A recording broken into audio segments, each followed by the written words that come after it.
बॉलीवुड की मशहूर अदाकारा ने दिखाई हिम्मत, गाजा के समर्थन में कह दी बड़ी बात, सोशल मीडिया पर हो रही तारीफ।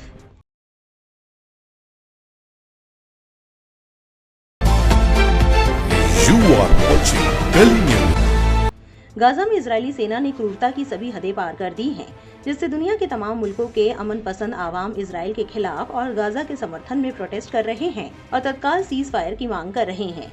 इसी कड़ी में भारत के अमन पसंद लोगों ने भी मुंबई के आजाद मैदान में गाजा के समर्थन और इजरायली जुल्म के खिलाफ प्रोटेस्ट किया। इस प्रोटेस्ट में बॉलीवुड एक्ट्रेस स्वरा भास्कर ने भी हिस्सा लिया।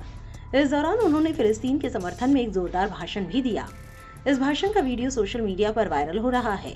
साथ ही सोशल मीडिया पर बॉलीवुड एक्ट्रेस स्वरा भास्कर की जमकर तारीफ हो रही है। दरअसल बीते 20 अगस्त को मुंबई के आजाद मैदान में फिलिस्तीन के समर्थन में एक शांतिपूर्वक विरोध प्रदर्शन का आयोजन किया गया।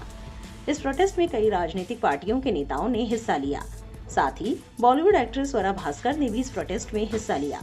उन्होंने अपने भाषण के दौरान इजराइल की जेलों में वर्षों से कैद फिलिस्तीनी नागरिकों की बात की। बॉलीवुड एक्ट्रेस स्वरा भास्कर ने गाजा में नरसंहार का जिक्र करते हुए कहा कि इजराइल की तरफ से पूरी दुनिया के सामने एक झूठा प्रोपेगेंडा किया गया कि फिलिस्तीनियों के खिलाफ हिंसा की शुरुआत 7 अक्टूबर की घटना के बाद हुई, लेकिन ये पूरी तरह झूठ है और मक्कारी है। उन्होंने 7 अक्टूबर को हमास के जरिए इजराइल पर हमले का जिक्र करते हुए कहा कि हमास के हमले में लगभग 1000 इजरायली नागरिकों की मौत हुई, जो कि दुख की बात है। इसके साथ ही स्वरा भास्कर ने कहा कि फिलिस्तीनियों के खिलाफ हिंसा की शुरुआत 7 अक्टूबर 2023 से नहीं बल्कि वर्ष 1948 से हुई थी। उन्होंने इस बात पर जोर देते हुए कहा कि अगर आपको उन 200 इजरायली कैदियों की बात करनी है जो हमास के कैद में हैं, तो आपको हजारों फिलिस्तीनी कैदियों की भी बात करनी होगी जिसे इजराइल ने किडनैप कर लिया है। एक्ट्रेस स्वरा भास्कर ने आगे कहा कि अगर आपको 1000 इजरायली नागरिकों की मौत का जिक्र करना है जो 7 अक्टूबर के हमले में मरे, तो आपको उन हजारों फिलिस्तीनियों की भी बात करनी होगी जिन फिलिस्तीनियों की मौत वर्ष 1948 से अब तक इजराइल के हमलों में हुई है। उन्होंने आगे कहा कि दुनिया में पैदा होने वाले हर इंसान की जान कीमती है। उन्होंने आगे कहा कि ऐसा नहीं है कि यूरोपीय देशों में पैदा होने वाले गोरे लोगों की जान कीमती है और फिलिस्तीन में और अफ्रीका में पैदा होने वाले लोगों की जान कम कीमती है। दुनिया में पैदा हुआ हर बच्चा महत्वपूर्ण है।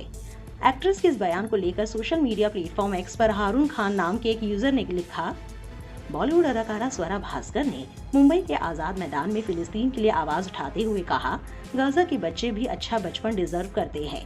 स्वरा ने इजराइल के जुल्म के खिलाफ दमदार बयान दिया है। एक ने लिखा, स्वरा के लिए प्यार। भारत में बहुत कम फिल्मी सितारे हैं जो फिलिस्तीन के साथ खड़े हैं। अरशद चौधरी नाम के एक बंदे ने लिखा, स्वरा भास्कर जैसे पब्लिक फिगर्स की अपनी आवाज को सच्चाई के लिए इस्तेमाल करना बहुत कुछ सीख देता है। उनका फिलिस्तीन के लिए सपोर्ट वहाँ के लोगों खासकर बच्चों पर हो रहे क्रूर अत्याचार को उजागर करता है, जिनका बचपन जायोनी शासन की हिंसा ने छीन लिया है। इजराइल की नरसंहारकारी नीतियों के खिलाफ उनका बेखौफ रवैया न्याय और इंसानियत की मजबूत मांग है। फिलिस्तीन की आजादी और सम्मान के लिए और ऐसी आवाजों की जरूरत है।